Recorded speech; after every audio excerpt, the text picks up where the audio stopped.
Cette première en France, les hospices civils de Lyon viennent de se doter d'une machine qui permet d'avoir des images 3D d'un patient lorsqu'il est debout. Habituellement, les scanners se font coucher, ce qui ne permet pas forcément de bien voir comment se comportent nos os ou encore nos articulations.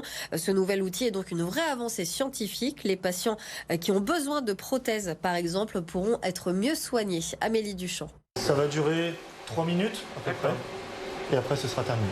3 minutes pour avoir une imagerie en charge de toute la jambe du patient. C'est une petite révolution dans le monde scientifique. Cette machine en service à l'hôpital Lyon-Sud depuis 3 semaines est la seule en France. En Europe, on n'en compte que 2 autres. La radiographie, c'est une visualisation 2D du squelette. Là, on va être dans une visualisation 3D. Habituellement, pour faire une acquisition 3D, c'est le scanner. Le scanner, c'est un homme qui est couché. L'homme, il est fait pour être debout. Le squelette couché, ce n'est pas le squelette de l'homme debout. Donc pour la première fois, on a un homme debout. Cette imagerie de l'homme debout permettra de mieux implanter les prothèses de genoux, de cheville ou de hanche. Des prothèses mieux placées pour éviter les luxations aux patients et pour limiter l'usure des implants, qui vivront alors plus longtemps.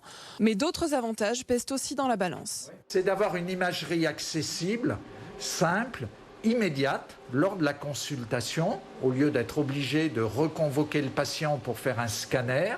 L'irradiation est équivalente à un bilan radiologique et on a immédiatement l'information au lieu d'attendre le scanner qu'on pourrait planifier à l'extérieur. La machine permettra donc de désencombrer ces scanners très sollicités pour une irradiation 5 à 10 fois moins importante.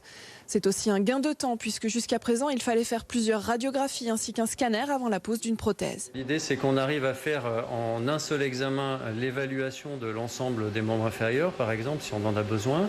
Donc le scanner ne sera plus nécessaire en complément puisqu'on aura déjà l'acquisition en 3D. Les HCL ont investi 360 000 € dans cette machine. Un investissement conséquent, mais 2 fois moins cher qu'un scanner.